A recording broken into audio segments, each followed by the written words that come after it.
At what point, if it does, at what point does this become a distraction for the New England Patriots or a problem when it comes to the players on that football team? Or is it... I don't think the players have an issue with it on that team. Like, the players... Is it a distraction, though? Nah, not for them. Like, for them, it's just, they know that's par for the course. Like, it's the nature of the game. They understand it. Some guys probably are on his side and agree with him about, him wanting money. Mm-hmm. But they just go out there and they do their job, and that's kind of it. They don't really get involved in that. Okay. Would you guess that he's going to be able to change his attitude when the season begins? Or his latitude? Is he going to, if he does not get additional dollars, is he going to be grumpy all season? Is he going to give half effort all season? I don't know. I don't think he'll give half effort. He'll probably be grumpy, wanting his money. There could be a point in time, it's just, nature of the beast, where he gets to midway through the season. Let's say the team's not doing well. Mm-hmm. He's got a bunch of sacks, like he's having a good year, and maybe he goes, all right, I'm going to make a business decision here for myself, and my back gets a little bit tight. So now I'm missing some games because I want a new contract. Clearly, you're not going to pay me. I don't want to risk going out there getting hurt. Yeah, I just don't know. I mean, if something is affecting you and you're taking it personally, which he seems to be, not only the interaction with the Patriots organization, Elliot Wolf, Robert Kraft, whomever, but he seems to be taking it personally when it comes to the media. Mm-hmm. Lashing out yesterday on social media at Gresham Foyer. That was Scheim's lead this morning. And I don't know. I just think Matt Judon's point is, like, if you have questions, you're here. Come talk to me. Okay, right, come see me. But did they at any point not want to talk to him? I'm sure they would love to talk to Matthew Judon. The Patriots don't necessarily make that the easiest process in the world. No, but if Matt Judon's just hanging out, well, why doesn't he just walk over if he has an issue? So he was responding to a tweet. Correct. A video clip from their program of Gresham Fourier discussing what he said, his words, to the media about speaking to Elliot Wolf and Gerard Mayo and them. Like, that's what they were responding to. And I guess my question for Mayo would be, for Judon would be, is you're doing this so you get attention, so there's pressure on the organization to give you more money, right? That's the bottom line. Yeah. And then you're mad at the attention. He's trying to get the fans all riled up. Like, I think. I don't think he wants. Which isn't going to help him. I think he's kind of like, you're only hearing their side of the story, and you're making your judgments or giving your opinions based off that. I'm not.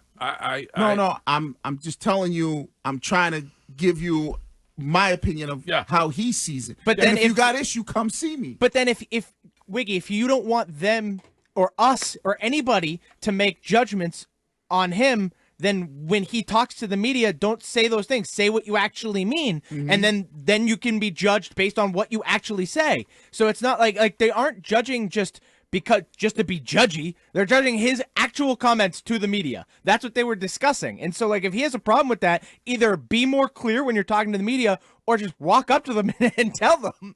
Right. I mean, I might be wrong, but I think at the start of this, there were probably a lot of fans who were like, you know what, pay the guy, we need him. He's, arguably your star when it comes to the defensive side of the football. Pay the guy. I think that maybe the tide has turned a little bit, like where I think a lot of fans are like, stop whining and, play football. He quote retweeted somebody this morning saying, like, how many more hours until, Matt Judon is sent packing. And he retweeted it saying, what did I do this morning at 6 a.m.? So I do think that in looking at the text line, looking at the Twitch, like, I can see the tides turning. I still hope that they pay Matt Judon and Matt Judon stays here. I just love this. Pay him how much, though? What do they do this every time somebody is disgruntled? Like, every time somebody wants more money? I think when you're at in a position that you're in right now. Well, they already paid Godchild, so he was kind of disgruntled. But he didn't make it public. No, but they paid him. Some people make it public, others don't. Well, they paid him because they have I'm guessing because they have a concern about Barr more. Yes, So, that's I think a good point. That's why they paid him. I would assume, but I just love the modern world where people are ambiguous on social media and then get mad for being misinterpreted. Like, you can easily say what you're thinking, but you don't because it doesn't sound as good when you just say, I want to be paid cash. So you go all about respect and you do all these things and you have these gyrations on the field and it's everybody's fault but your own.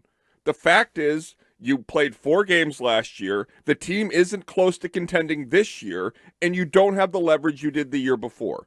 So what makes the most sense is the angry Principal Dave approach on Monday, which is you give him a couple $1,000,000 and you throw in incentives based on games played and sacks. Then everybody wins. If Judon has a great year and stays healthy, he's paid like he was when he was an All-Pro. If he doesn't, he doesn't. But he's not going to do that because then it's like, oh, you basically – I need to work to get my food type deal. What's that saying, Greg? Sing for your supper. Yeah. Like, it's like, come on now. You want me to do this, like, this dance in order for me to get my money when you know he that. got his money last year. I get it, Greg. I mean, listen, we can go down this road a million times and a million times over about he gotten the money. You know how the NFL works. I mean, like you weren't born last night. You know how the league works, and this is what the league is all about. That's why you see guys like Ja'Marr Chase holding out, CeeDee Lamb holding out, Trent Williams in San Francisco holding out. But those guys all have a much firmer leg to stand on. I'm not Judon. saying that they don't. But in Judon's mind, he looks at it and goes, I played in 4 games, I had 4 sacks. What's this defense without me? Yeah, all right. And he ain't lying. Well, You don't have Judon as your defense. Is your defense better or worse? Worse. it's worse. All right, so that's the way he's Measurably, though. I mean, you only had him 4 games last year, so They're still good without him. Like, even without him, they're still a top half of the league defense, right? yes. Scheim. Yes. Are you a better defense with No, Judon? I agree with you. You're a better much better with- defense. I agree you're better Much with better. him, but you're still good even without him. But you're much better. I with would him. rather you take that money and give more to Brandon Aiyuk. All right, well, I don't think you're going to have the opportunity to give it to Brandon Aiyuk. Take that approach. I was telling Scheim this off the air. Take that approach and call up Cincinnati and ask about Ja'Marr Chase and T. Higgins, and call up Dallas and ask about CeeDee Lamb and say, hey, listen, would you want our first-round pick? And guess what? We're willing to pay this receiver 4 years, $120 million plus, $130 million. Well, CeeDee Lamb is going to want more than that. Then give it to him. Well, yeah, if you're So willing to make Aiyuk a top 5 paid receiver, Right. make CeeDee Lamb the number 1 highest paid receiver. Right. It's that easy. I would do that 10 times out of 10. Like, it's not even hard. Well, but then you're back to Wiggy's lead this morning, which is those who don't want to part with a first-round pick, That's just stupid. which is going to be, If you I hope it ever- isn't, but it's going to be a high pick. If you were to ever get a first-round pick that ended up being CeeDee Lamb, you'd be thrilled to pieces. Yeah. Like, use the first-round pick to get the guy who's already proven he is that. Greg, I'm going to compliment Bill Belichick. Yeah. The reason why you don't make public your pursuit of superstars is for this very example. Because now the world sees that you're not a destination. Yeah. If you do this behind the scenes, then there may be some, whispers out there, but you don't have this open pursuit and then open statement saying you're no longer in pursuit because the guy didn't want to come here in the first place. Right. And you've already used a lot of excuses on why the deal didn't happen. Like, you already used the clam chowder was not good. Right. You already used the girlfriend didn't want to be here. Correct. I mean, Force people into a corner. If you got to go above and beyond to pay Brandon Aiyuk, do it. Offer him $130 million. Godfather offers, baby, all over the place. And listen, this just shows me when I hear people say, well, you're giving up a high draft pick, it just shows me their ignorance and they don't know what the hell they're talking about. Like my man Fred G. Sanford said, you big dummy. If you could get, like Scheim said, if you could get CeeDee Lamb, who's proven, why would you want to run the risk? I'm going to give you a couple names here. but hold on real quick on CeeDee Lamb. You're assuming that it is of no interest to him to go somewhere that is close to winning. If you're making him the highest paid receiver in football, Yeah, I don't think he cares. You can keep telling me that, but you were willing to make Brandon Aiyuk one of those, and he's going to choose Cleveland. No, he's not. He's over New England. That's not true Nobody, at all. He's absolutely not choosing Cleveland because Cleveland also, according to reports, had a deal in place, and he's not going there because they won't give him the money he wants. Nobody picks Cleveland. If I gave you $1,000 and said you could take a vacation on me, you could go to Cleveland or you could go to New England. Where would you go? New England. Okay. I mean, this is awful. Have you ever had Skyline chili? It's embarrassing. So then it's about the money. It's always about the money. Like if it's not about the money. If Scheim said they're willing to give him the money, it's about the destination. No, but it's about the quarterback. Maybe it's about the rookie head coach. Maybe it's about the future. They're giving him the money. But did you not just hear Scheim? He don't want to go to Cleveland because Cleveland's not giving him the money he wants. This to me sounds like a power play for him to get more money. And stay in San Francisco. No, not stay in San Francisco. They're not going to pay him the money. A power play to either push New England or Cleveland or Pittsburgh, one of these other teams that might want him to give him more money. We don't know what. Like we don't know. All we heard is 115 million.